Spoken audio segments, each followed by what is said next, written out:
Sarah Mitchell pressed her back against the cold concrete wall, her heart pounding so loudly she was certain the enemy soldiers would hear it. The abandoned warehouse smelled of rust and decay, but it was the only shelter she could find in this war-torn city. 3 days had passed since her unit was ambushed during what was supposed to be a routine reconnaissance mission in Eastern Europe. 3 days since she watched her teammates fall one by one as bullets flew through the morning mist. The mission had started like any other. Sarah, a communications specialist with the 82nd Airborne Division, had been deployed with a small team to gather intelligence on enemy movements near the border. At 26, she had already completed 2 tours of duty and was known for her calm demeanor under pressure. Her commanding officer, Captain Rodriguez, had specifically chosen her for this assignment because of her ability to maintain radio contact even in the most challenging conditions. The team had crossed into hostile territory under the cover of darkness. Everything seemed routine until they reached the target area. What intelligence had described as a lightly defended outpost turned out to be a heavily fortified position crawling with enemy forces. The ambush came without warning. Sarah remembered the distinctive crack of sniper rifles echoing through the valley as her teammates dropped around her. Private Johnson, barely 19 years old, had been walking beside her when the first shot rang out. She watched in horror as he collapsed, blood spreading across his uniform. Sergeant Williams, their team leader, immediately called for evacuation while returning fire. But the radio crackled with static, then went dead. The enemy had jammed their communications. In the chaos that followed, Sarah became separated from the surviving members of her unit. She had taken cover behind a fallen tree trunk, clutching her radio equipment and trying desperately to establish contact with base. The sound of gunfire gradually faded, replaced by an eerie silence that was somehow more terrifying than the battle itself. When she finally dared to move, Sarah discovered she was alone. The bodies of her fallen comrades lay scattered across the small clearing, but there was no sign of the others who might have escaped. Her training kicked in as she quickly gathered essential supplies from the battlefield. She salvaged what ammunition she could find, filled her canteen from a nearby stream, and retrieved a first aid kit from Johnson's pack. The enemy forces were conducting systematic sweeps of the area, their voices echoing through the forest as they searched for survivors. Sarah knew she had to move quickly and quietly to avoid capture. Using skills learned during survival training, she covered her tracks and headed toward what she hoped was friendly territory. The first night was the worst. Alone in the darkness, every sound made her freeze with terror. The snap of a twig could mean an enemy patrol was nearby. The hoot of an owl might mask the sound of approaching footsteps. She found shelter in a cave and huddled there until dawn, too afraid to sleep. By the second day, hunger and exhaustion were taking their toll. Sarah had been trained to survive on minimal rations, but the stress of being hunted made her body burn through energy faster than usual. She foraged for berries and edible plants, always staying alert for signs of enemy activity. Her radio equipment had been damaged in the ambush, but Sarah refused to abandon it. During quiet moments, she worked on repairs using tools from her survival kit. The radio represented her only hope of contacting friendly forces and arranging extraction. Without it, she might wander behind enemy lines indefinitely. The abandoned warehouse where she now sheltered had once been a textile factory. Broken machinery filled the main floor, providing numerous hiding spots. Through a grimy window, Sarah could see enemy patrols moving through the streets at regular intervals. They were clearly searching for something, probably her. As night fell, on her third day alone, Sarah finally managed to coax a weak signal from her damaged radio. Static filled her headphones, but underneath it, she could hear fragments of friendly transmissions. Her heart leaped with hope. Someone was out there, looking for survivors. She began transmitting on emergency frequencies, using coded messages that only friendly forces would understand. Her voice was barely a whisper as she spoke into the microphone, afraid that enemy forces might have radio detection equipment in the area. The response came after what felt like hours of trying. A voice crackled through the static, asking for identification and position. Sarah's hand shook as she provided her details, using the authentication codes she had memorized during training.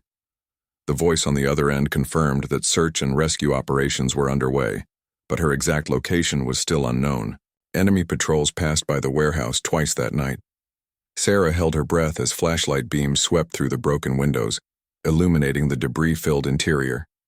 The soldiers spoke in hushed tones, their weapons ready as they moved methodically through the building.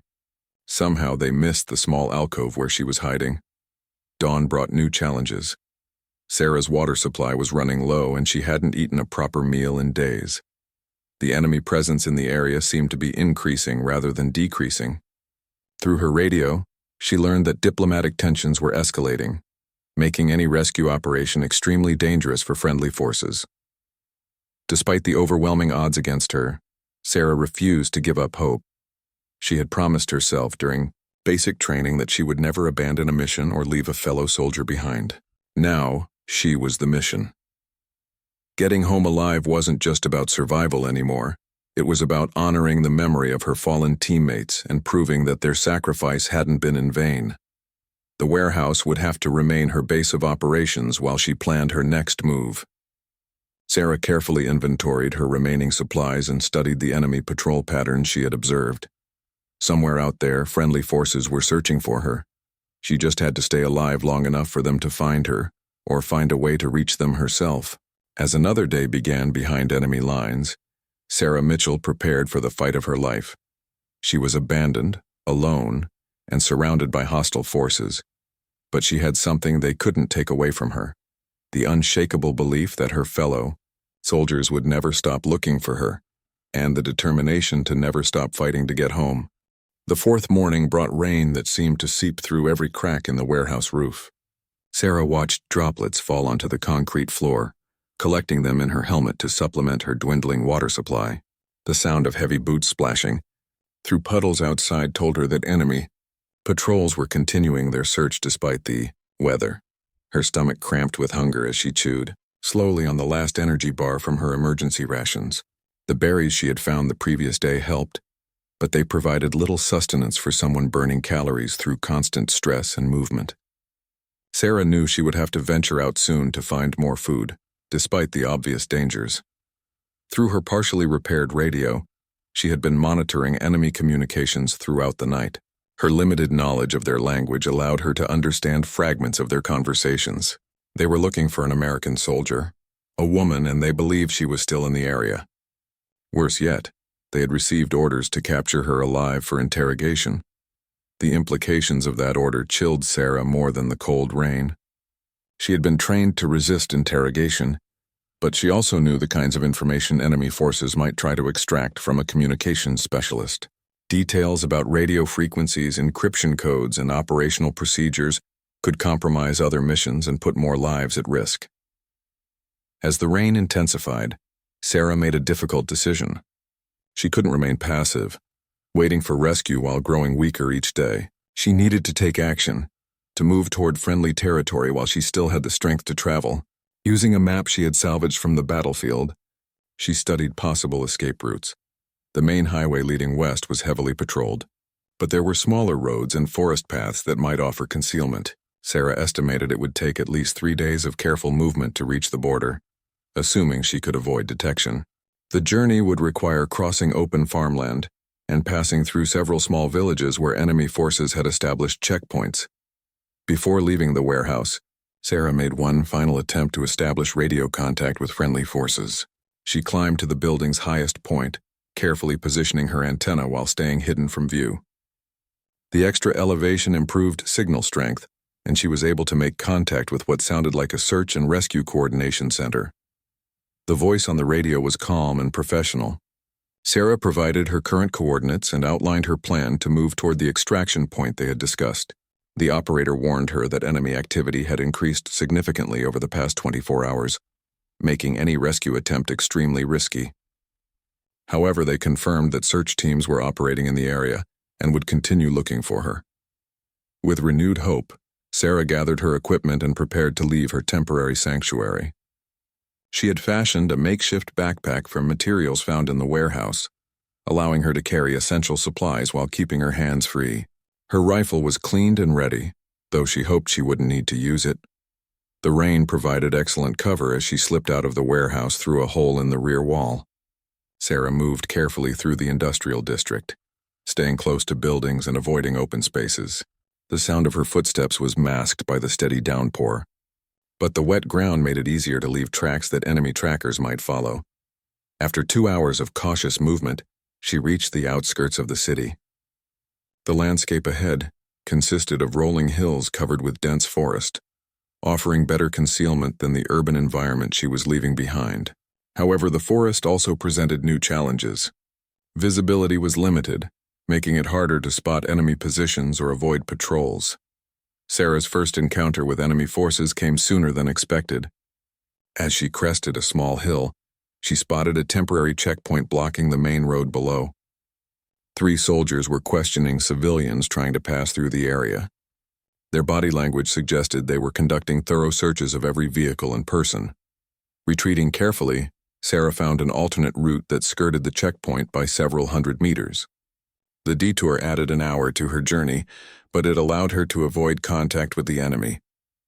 As she moved through the forest, she began to appreciate how the landscape would work in her favor. The thick canopy provided concealment from aerial surveillance, and the uneven terrain offered numerous hiding spots. By midday, Sarah had covered nearly 10 kilometers without being detected. She paused to rest beside a small stream, refilling her water bottles and checking her position on the map. The radio crackled with intermittent transmissions, but atmospheric conditions made communication difficult. She managed to send a brief update on her location before the signal faded again. The afternoon brought new challenges as the rain stopped and visibility improved. Sarah could hear vehicles moving along distant roads and occasionally caught glimpses of enemy aircraft conducting search patterns overhead. She adjusted her movement to take advantage of natural cover, timing her progress to avoid exposure during periods of high enemy activity. As evening approached, exhaustion began to take its toll. Sarah had been moving for over 8 hours with only brief rest stops. Her feet were developing blisters and her shoulders ached from carrying equipment. More concerning was the growing difficulty she had concentrating, a sign that hunger and stress were affecting her mental sharpness.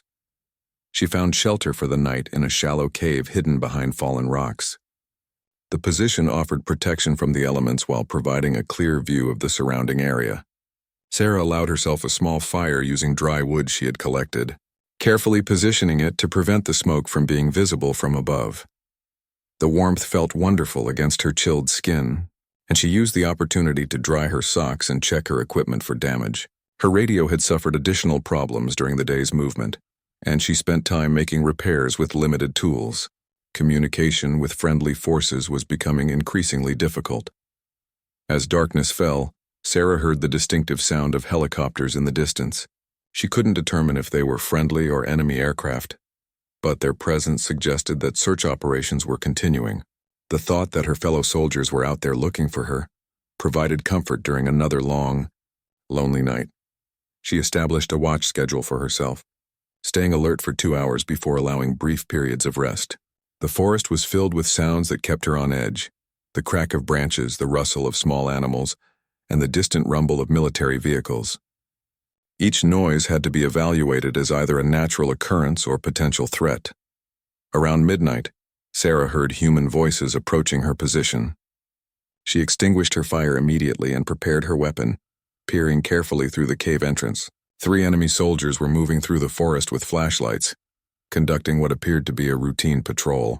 They passed within 50 meters of her hiding spot but showed no signs of detecting her presence. After they disappeared into the darkness, Sarah remained motionless for another hour before relaxing her vigilance.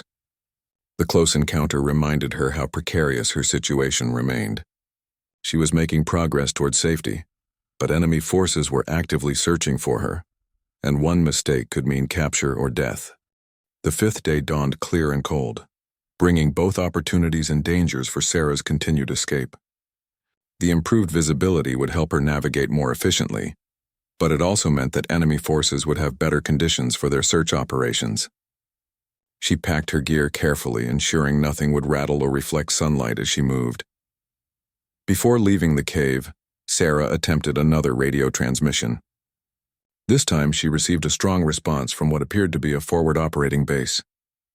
The operator informed her that multiple search teams were now active in the region, but they were facing significant resistance from enemy forces. Several firefights had occurred during the night, and 2 friendly aircraft had been shot down while conducting search patterns. The news filled Sarah with mixed emotions. She was grateful that such extensive efforts were being made to find her, but she also felt guilty that other soldiers were risking their lives for her rescue. The operator seemed to sense her feelings and reminded her that no one gets left behind, regardless of the cost. Her job was simply to stay alive and keep moving toward the designated extraction point. Sarah's route that day would take her through a series of small farming communities.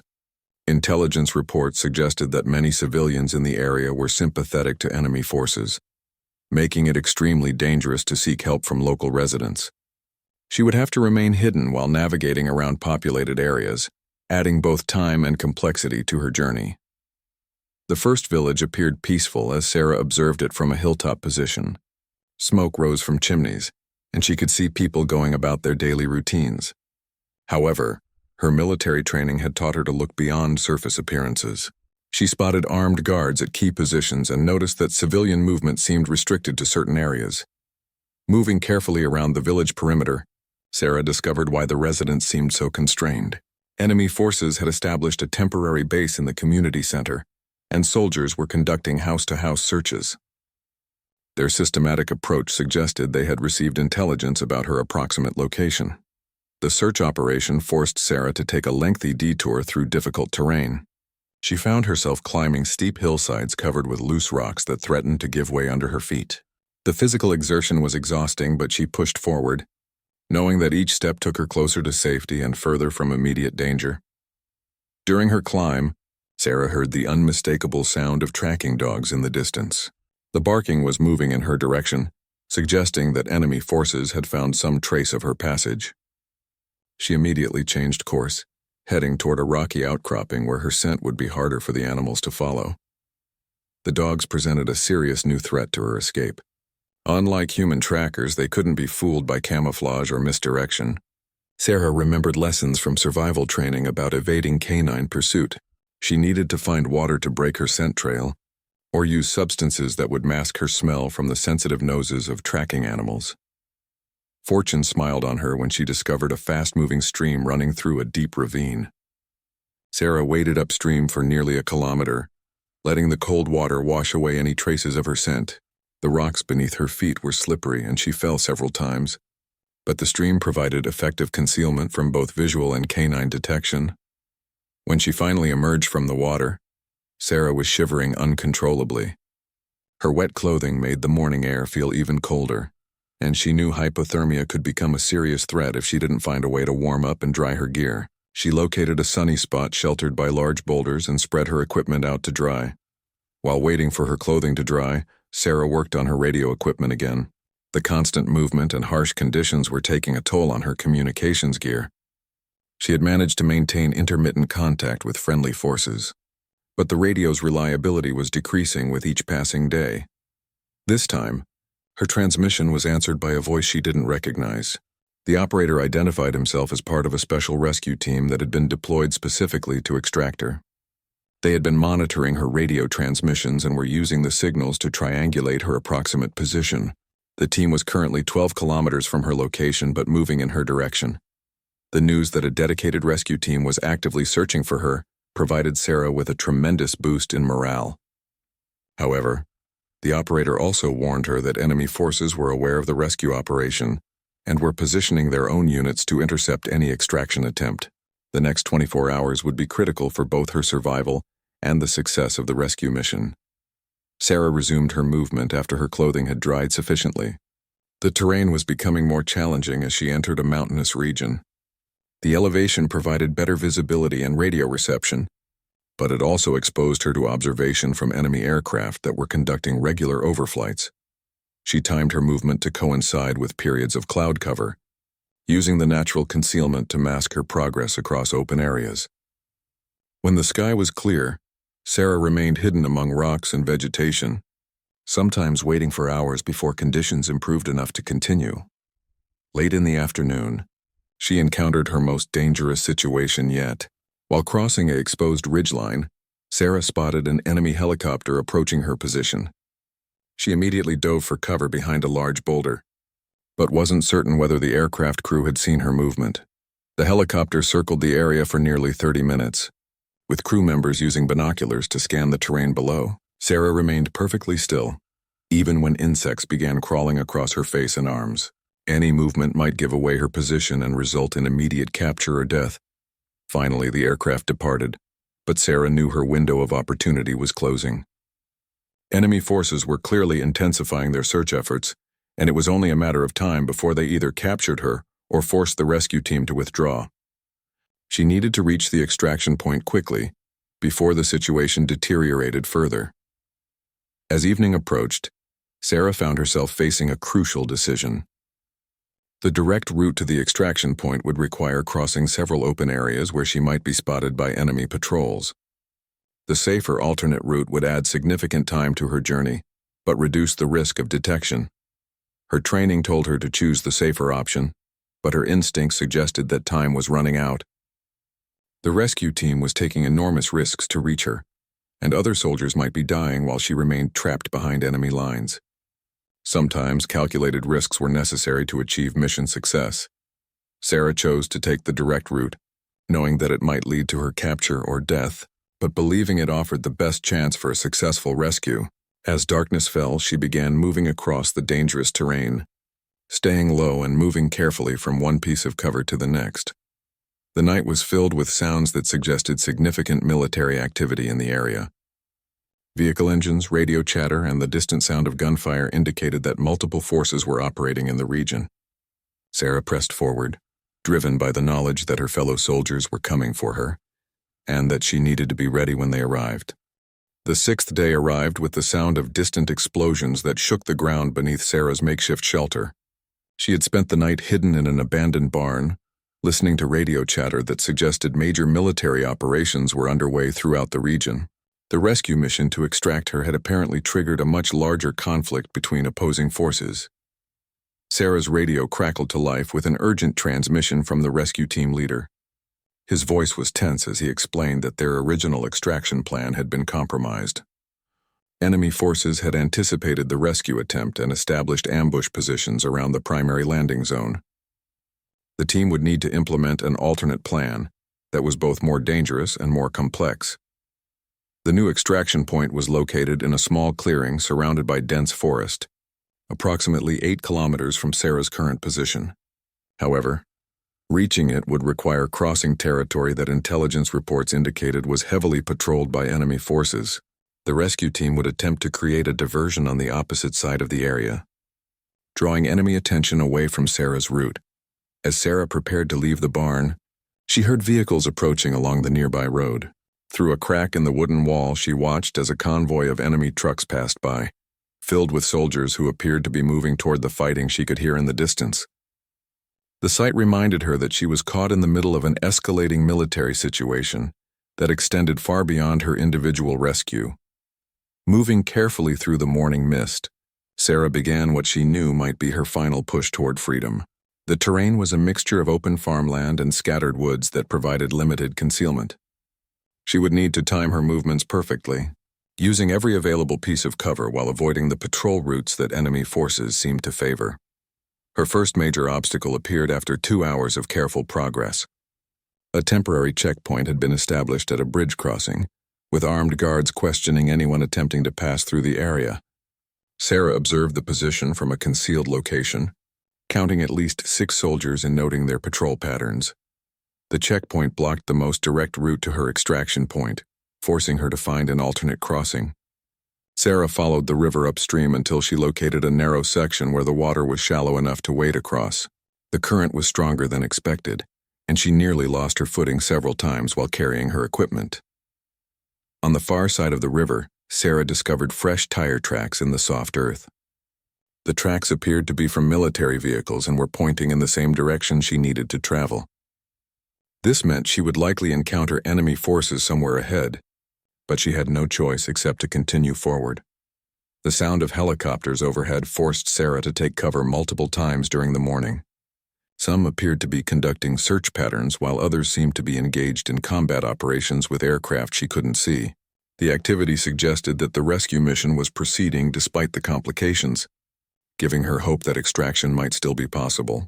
Around midday, Sarah encountered her closest call yet with enemy forces. While moving through a wooded area, she heard voices approaching from multiple directions. She quickly climbed a large tree and concealed herself among the branches as enemy soldiers conducted a systematic search of the forest floor below. The soldiers moved methodically through the area, using metal detectors and probing tools to search for hidden equipment or personnel. Sarah remained motionless as they passed directly beneath her position, sometimes close enough that she could hear their whispered conversations. The search lasted for over an hour before the unit finally moved on. After the soldiers departed, Sarah realized how close she had come to discovery. Her hiding spot in the tree had provided excellent concealment, but if the soldiers had decided to search the canopy, her escape would have ended immediately. The encounter reminded her that enemy forces were employing increasingly sophisticated search techniques. The afternoon brought news that both encouraged and worried her. Radio transmissions indicated that the rescue team had successfully penetrated enemy territory and was moving toward the extraction point. However, they had encountered heavy resistance and were taking casualties while fighting their way through enemy positions. Sarah felt a mixture of gratitude and guilt as she listened to reports of the firefight. Brave soldiers were risking their lives specifically to rescue her, and some might not survive the mission. She pushed these thoughts aside, focusing on the knowledge that their sacrifice would be meaningless unless she successfully reached the extraction point. As evening approached, Sarah found herself within 2 kilometers of the designated landing zone. However, the final stretch of her journey would be the most dangerous. Intelligence reports indicated that enemy forces had concentrated their search efforts in the area around the extraction point, correctly assuming that any rescue attempt would target that location. The sound of gunfire was now almost constant, suggesting that the rescue team was engaged in ongoing combat with enemy forces. Sarah could see muzzle flashes in the distance and occasionally heard the distinctive sound of American weapons mixed with enemy gunfire. The battle was intense and appeared to be moving in her direction. Sarah received an urgent radio transmission instructing her to reach a specific coordinate by midnight. The rescue team would attempt to establish a secure perimeter around the landing zone, but they could only hold the position for a limited time before enemy reinforcements would overwhelm their defenses. Moving through the darkness, Sarah used every skill she had learned during her military training. She moved silently from one piece of cover to the next, constantly checking for signs of enemy activity. The sounds of battle provided some concealment for her movement, but they also indicated that she was entering an active combat zone. Her route took her past several enemy positions that appeared to have been recently abandoned. Shell casings, discarded equipment, and fresh foxholes indicated that fierce fighting had occurred in the area. Sarah wondered if these positions had been overrun by the rescue team, or if enemy forces had simply repositioned to better defensive locations. As she approached the final kilometer before the extraction point, Sarah encountered evidence of recent casualties. Bodies of both friendly and enemy soldiers lay scattered across a small clearing, where a significant firefight had obviously taken place. The sight filled her with dread as she wondered if members of the rescue team were among the fallen. Moving carefully through the aftermath of battle, Sarah searched for any sign that might tell her whether friendly forces had been victorious. She found discarded enemy equipment and noted that most of the casualties appeared to be enemy soldiers, suggesting that the rescue team had succeeded in pushing through this position. The radio crackled with transmissions that were difficult to understand due to static and interference. Sarah could make out fragments of tactical communications that suggested the rescue team was still operational and moving toward the extraction point. However, she also heard reports of enemy reinforcements approaching the area. With less than an hour remaining before the scheduled extraction time, Sarah began her final approach to the landing zone. The sounds of battle were now very close, and she could see tracer rounds streaking through the darkness ahead. The rescue team was fighting desperately to establish and hold the extraction point, and her arrival would signal either the successful completion of their mission or the beginning of an even more dangerous phase of the operation. As Sarah moved through the final few hundred meters, she whispered a prayer for the brave soldiers who had risked everything to reach her. Soon she would discover whether their courage and sacrifice had been enough to bring her home safely, or whether they would all become casualties of a mission that had grown far beyond a simple rescue operation. The extraction zone was a nightmare of gunfire and chaos when Sarah finally reached the tree line overlooking the small clearing. Through the darkness, she could see muzzle flashes from multiple positions as the rescue team fought desperately to hold their defensive perimeter. Enemy forces were attacking from 3 directions, trying to overrun the landing zone before the extraction helicopter could arrive. Sarah keyed her radio and whispered the authentication code that would identify her to the rescue team. The response came immediately from a voice strained with combat stress. The team leader, Captain Hayes, confirmed her position and instructed her to remain hidden until they could suppress the enemy fire enough to allow her safe passage into the perimeter. From her concealed position, Sarah watched the rescue team in action. These were elite soldiers, specially trained for behind-the-lines operations. They moved with practiced efficiency, coordinating their fire to maximum effect while conserving ammunition for the extended fight they knew was coming. Despite being outnumbered, they were holding their positions through superior training and determination. The sound of approaching aircraft filled the night sky, but Sarah couldn't determine if they were friendly or enemy helicopters. Captain Hayes confirmed over the radio that their extraction bird was inbound, but enemy aircraft were also converging on the area. The next few minutes would determine whether the rescue mission succeeded or failed catastrophically. An explosion erupted near the center of the defensive perimeter as enemy mortar rounds began falling on the position. Sarah saw one of the rescue team members thrown backward by the blast, his weapon flying through the air. The soldier struggled to his feet and retrieved his rifle, but his movements suggested he had been wounded in the explosion. Enemy forces intensified their assault, using the mortar barrage as cover to advance closer to the rescue team's positions. Sarah could see shadowy figures moving through the forest trying to flank the defensive perimeter. The rescue team was being squeezed from multiple directions, and their situation was becoming increasingly desperate. Captain Hayes transmitted urgent coordinates to Sarah, directing her to move to a specific rally point where she could be covered during her dash to the landing zone. The route would take her through an area that was under intermittent enemy fire, but it offered the best chance for her to reach safety without compromising the entire rescue operation. Sarah gathered her courage and began moving toward the designated position. Enemy bullets snapped through the air around her as she sprinted from tree to tree, using every piece of available cover. Her heart pounded as she realized that her movement had been spotted by enemy forces, who were now directing concentrated fire in her direction. A rescue team member positioned near the rally point provided covering fire as Sarah made her final dash to reach the perimeter.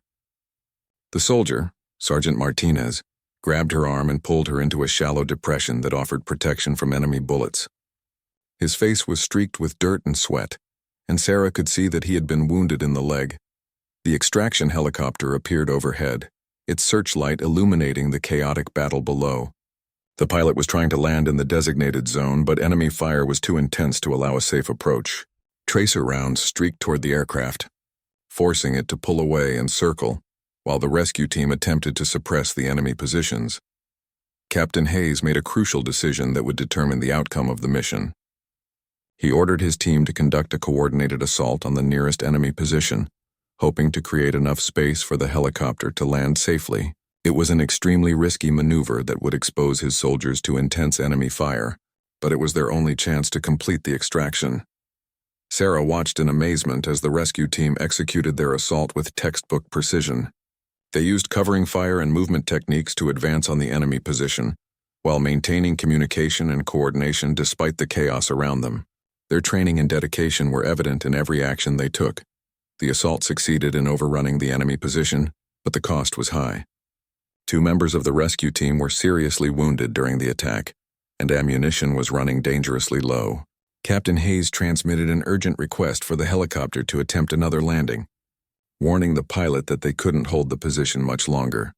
The helicopter pilot, Chief Warrant Officer Thompson, demonstrated remarkable courage as he brought his aircraft down through intense enemy fire. Bullets struck the helicopter's hull, and Sarah could hear the distinctive sound of metal being penetrated by high-velocity rounds. Thompson maintained control of the aircraft despite the damage, hovering just above the ground to allow for rapid boarding.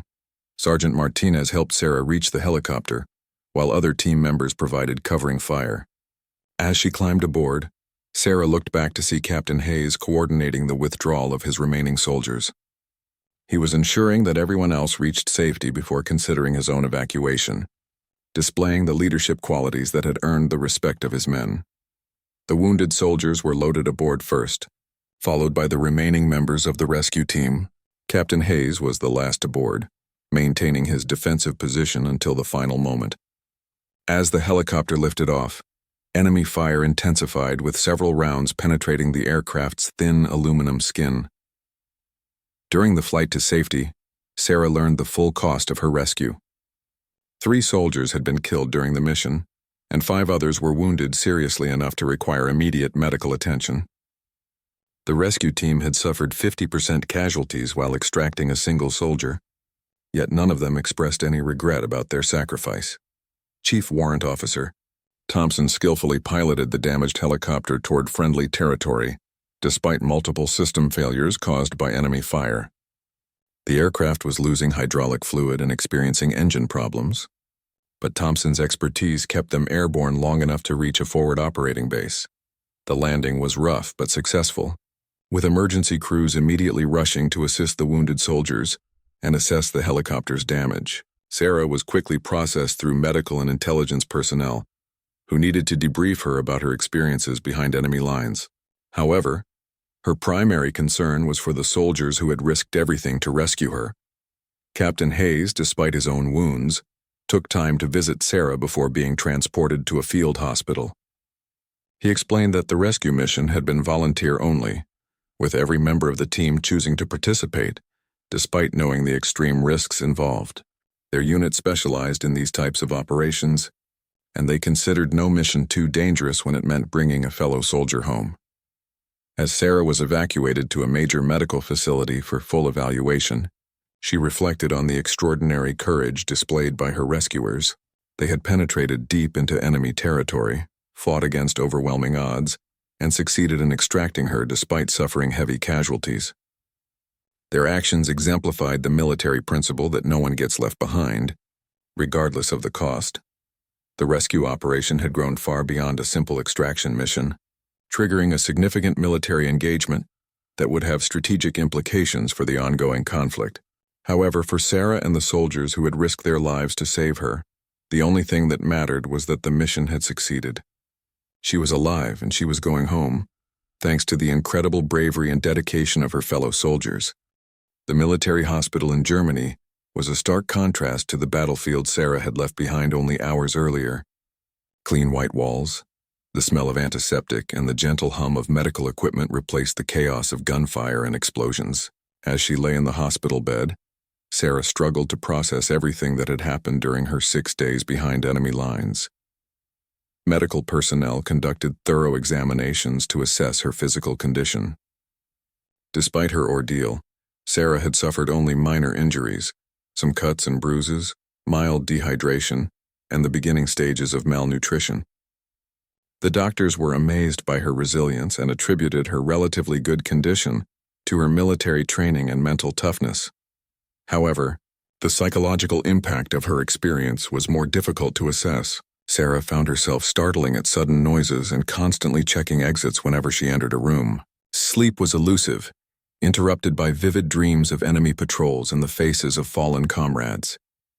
The hospital's psychiatric staff gently explained that these reactions were normal responses to combat trauma. Intelligence officers arrived within hours of Sarah's evacuation, eager to debrief her about everything she had observed during her time behind enemy lines.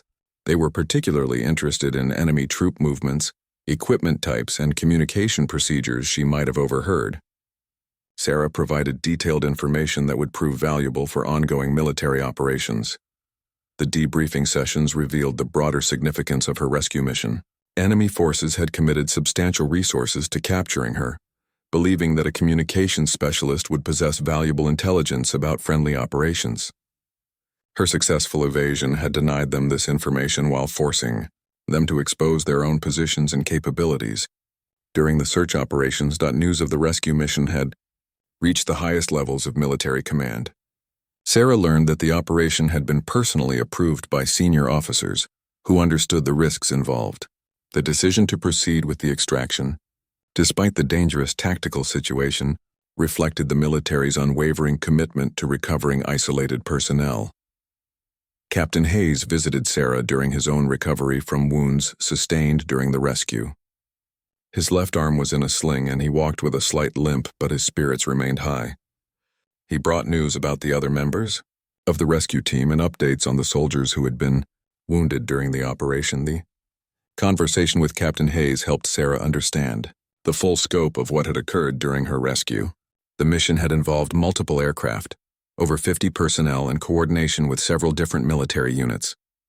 Intelligence assets had been redirected to support the operation, and diplomatic channels had been used to minimize the risk of escalating the broader conflict.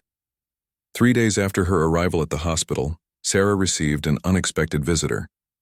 Colonel Patricia Williams, her former commanding officer, had flown from the United States specifically to see her.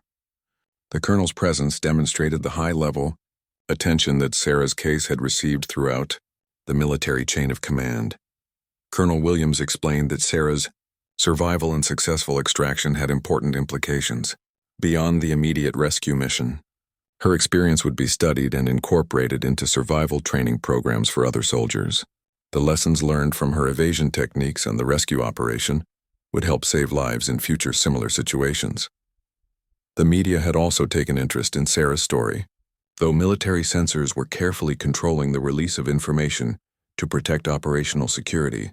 News reports described a successful rescue mission without providing details that might compromise future operations or endanger other personnel who might face similar situations. Sarah struggled with the attention her case was receiving. She felt uncomfortable being portrayed as a hero when so many other soldiers had made greater sacrifices during routine operations that received no public recognition. The guilt over the casualties suffered during her rescue weighed heavily on her mind. Despite reassurances from military counselors, Sergeant Martinez, who had been wounded while providing covering fire during her extraction, visited Sarah during his own recovery. His leg wound was healing well, and he would soon return to duty with the rescue team. His casual attitude about his injury and obvious pride in the mission's success helped Sarah begin to understand how her fellow soldiers viewed her rescue. The hospital chaplain proved to be an important source of support during Sarah's recovery.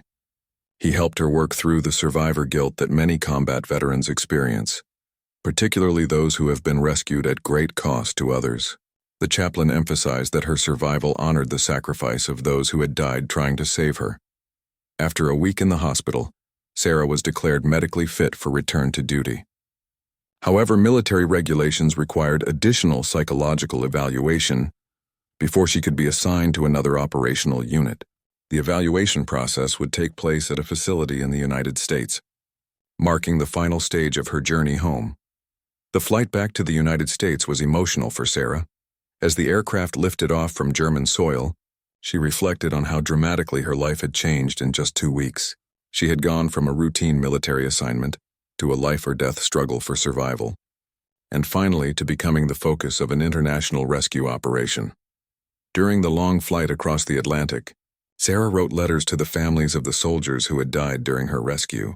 She wanted them to know that their loved ones had died as heroes, conducting themselves with courage and professionalism under the most challenging circumstances. Their sacrifice had meaning and would be remembered by everyone who knew the full story of the rescue mission.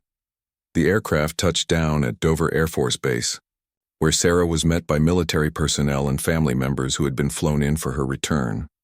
The sight of American soil filled her with emotions she had never experienced before. She was home, alive, and surrounded by people who cared about her welfare. As Sarah walked across the tarmac toward the terminal building, she thought about the journey that had brought her to this moment. 6 days of survival behind enemy lines had tested every aspect of her training and character. The rescue mission had demonstrated the lengths to which her fellow soldiers would go to bring her home safely.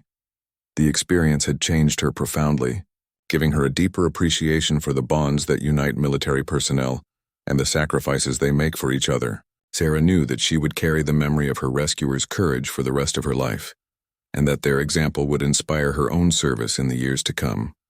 The psychological evaluation facility at Walter Reed Medical Center became Sarah's home for the next month. as military specialists worked to assess her readiness to return to active duty. The facility specialized in treating combat veterans who had experienced traumatic events, and Sarah found herself among soldiers who had faced their own battles with survival and loss. Dr. Rebecca Chen, the lead psychologist assigned to Sarah's case, had extensive experience working with personnel who had been isolated behind enemy lines. She explained that Sarah's experience, while traumatic, had actually demonstrated remarkable psychological resilience. Most soldiers in similar situations experienced much more severe stress reactions and required longer recovery periods. The evaluation process involved daily counseling sessions, psychological testing, and gradual reintegration activities designed to assess Sarah's ability to handle stress and make decisions under pressure. Dr. Chen was particularly interested in understanding how Sarah had maintained her mental focus during the 6 days of constant danger and uncertainty. Sarah's account of her survival techniques impressed the medical team. Her ability to remain calm while being hunted, make rational decisions despite fear and hunger, and maintain hope throughout the ordeal indicated strong psychological foundations that had served her well during the crisis. These same qualities would be essential for her continued military service. During her stay at Walter Reed, Sarah received visits from family members who had been kept informed about her situation throughout the rescue operation. Her parents, who had feared the worst when notified that she was missing in action, struggled to understand how their daughter had survived such an ordeal. Their pride in her accomplishments was mixed with concern about the dangers of military service. The most meaningful visitor was Staff Sergeant Jennifer Kim, a fellow communications specialist who had survived a similar experience in Afghanistan 2 years earlier. Kim had been isolated for 4 days before being successfully extracted, and she understood the unique challenges that Sarah had faced. Their conversations helped Sarah realize that her experience, while difficult, was not unique in military service.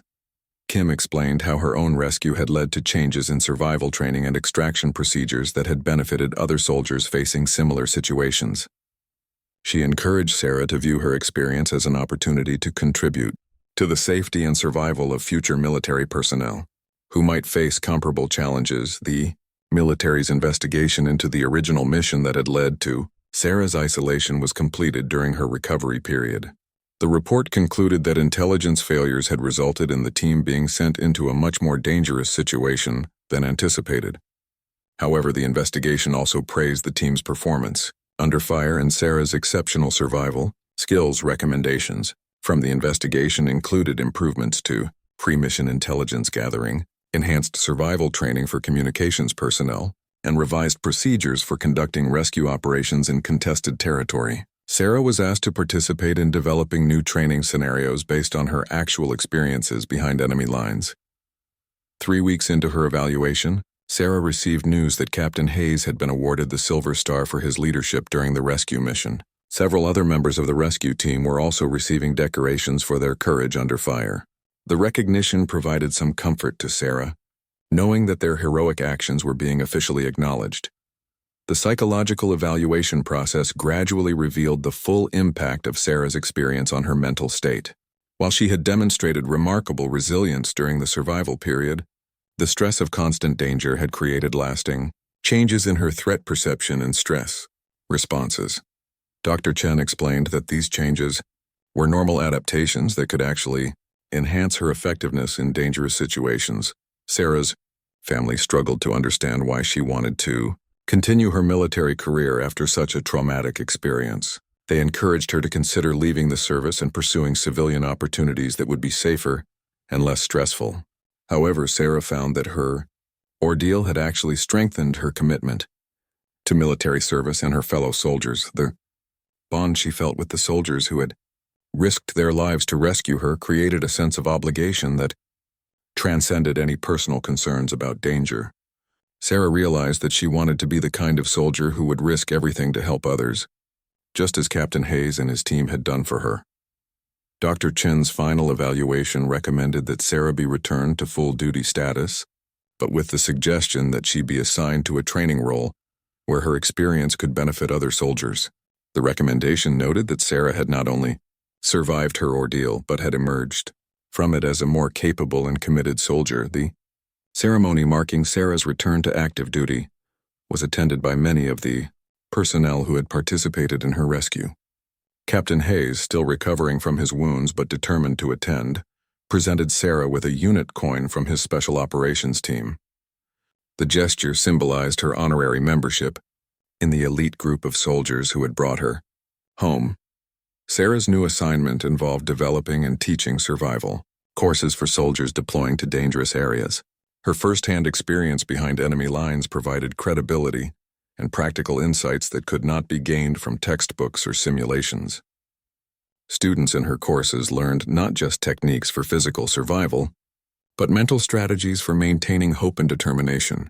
Under extreme stress, the letters Sarah had written to the families of soldiers killed during her rescue had resulted in ongoing relationships with several of the bereaved families. They expressed gratitude for her survival and emphasized that their loved ones had died doing what they believed was right. These relationships helped Sarah understand that her survival honored their sacrifice rather than diminishing it. A year after her rescue, Sarah was promoted to staff sergeant and asked to participate in a classified study of personnel recovery operations. Her experience had become a case study that was influencing military doctrine and training procedures worldwide.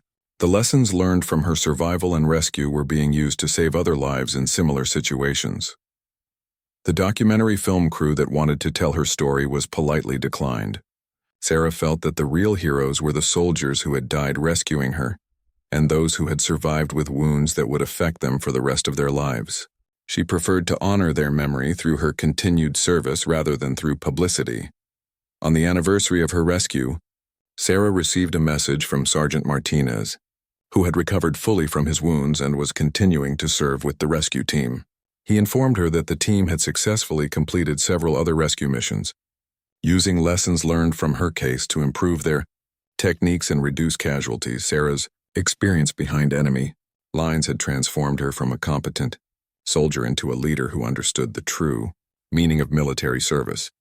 The 6 days of survival had tested every aspect of her training and character, while the rescue mission had demonstrated the incredible courage and sacrifice of her fellow soldiers. As she looked toward the future, Sarah knew that her military career would be defined not by her survival behind enemy lines, but by how she used that experience to serve others. The soldiers who had risked everything to bring her home had given her more than just her life back. They had given her a purpose that would guide her service for years to come.